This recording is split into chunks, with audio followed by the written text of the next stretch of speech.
Hi everyone, and welcome back to Case Mobile Notary. As you know, I'm Celine. I'm a mobile notary based in Novi, Michigan. And let's see what we're going to talk about today, guys. So, today we're going to delve into a situation that happens, more than you might think what happened, where a seller or a signer may need to call their real estate agent to get maybe some advice, because as notaries, we're not allowed to give legal advice. So, have you ever had a similar situation as a notary or a seller? Let me know in the comments if you had to call your real estate agent, ask some questions, or if you were the notary and the signer had to call. Tell me how you handled it. Today, what we're going to talk about is why this happens, what it means for the notary, and how to handle it, which is most important. So I had a situation like this recently, and the seller had a question about one of the documents, and of course I can't provide legal advice, so I kind of first showed her on the document where the information was, so maybe she could read it herself and maybe get a more of an understanding. Or I advised she could call her real estate agent. Well, see, in this particular case, I probably should have waited to a little bit closer to the end and said, okay, in case we have any other questions, let's put this one to the side and keep signing and come back to it. If your client is open to that, that's one way you can handle it.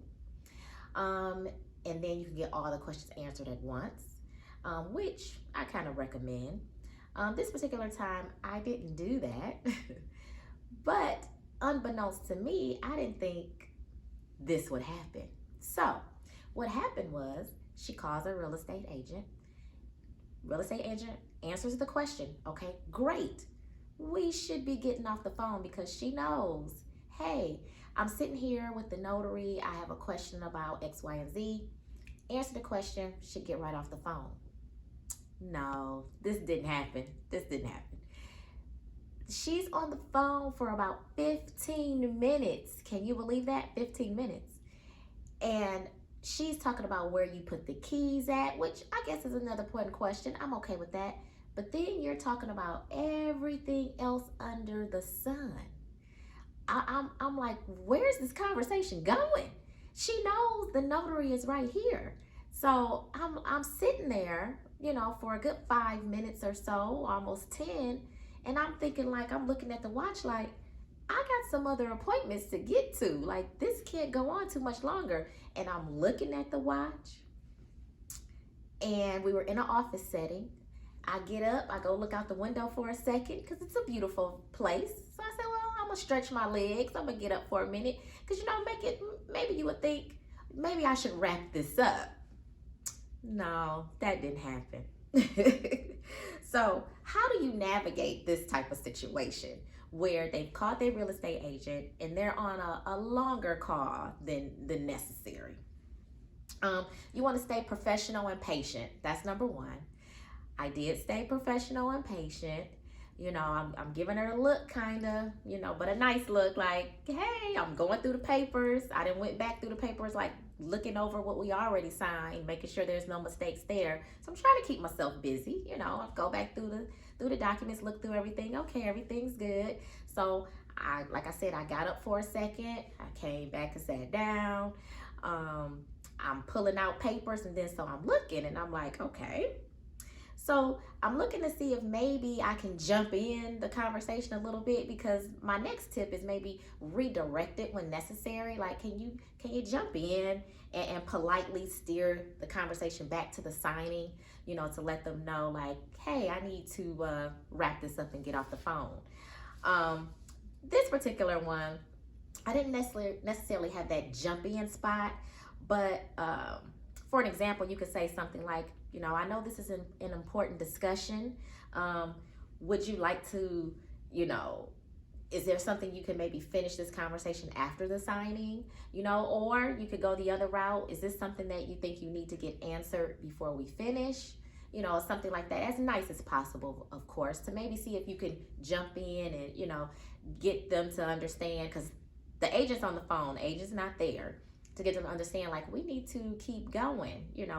The notary is busy, whether you believe it or not. We have other appointments to get to. We have traffic also that we have to deal with, and we want to get to our other appointments on time. So you want to also document the interaction. So if you know that this is taking, way longer than what it should, you're documenting it, because if you work with a title company or a signing company, you may have to go back and ask for an additional increase. Say, hey, the client didn't understand what was going on. They had to call the agent. They were on the phone 15, 20, 30 minutes. It backed me up from my other appointments. I was late to the next one. Whatever, happened, or whatever it is. If it's something like that, you could, maybe document it and do that. And then lastly, you got to value your time. You got to establish boundaries for excessive delays, but also remain respectful, while doing it. That's the professional part we were just talking about. So you want to say something like, for example, I just want to ensure that we have enough time to complete your signing. Let me know if we, need to just pause this, if it's, something you don't understand, and maybe we could do this another day or something like that. A lot of times they'll be like, oh, no. Okay, yeah, let me call you back, something like that. So you can go that route. Now, something that I did actually on this particular signing is I ended up, while she's on the phone talking, we're close to the end, so it's not that many more documents either, but I got other appointments to go to, like I said. So I started sliding some of the documents to her, like, and pointing, like, you need to sign right here, and I had already told her I got a copy of everything, because at this point I'm like, well, you're gonna have to read your copies, because we got to get this moving along and get this going. So I started sliding a few documents that didn't have a lot of verbiage on it or weren't that important, where there were a lot of pages. They're all important, so don't get me wrong, but just sliding like the one that says they'll report you to the credit bureaus if you don't, pay your mortgage on time, or like little documents like that. I would just slide in front of her and have her sign, which she did. But that was also my nudge to be like, okay, we gotta keep on going. That was my nudge to do that. So I slid the first one and like, sign right here.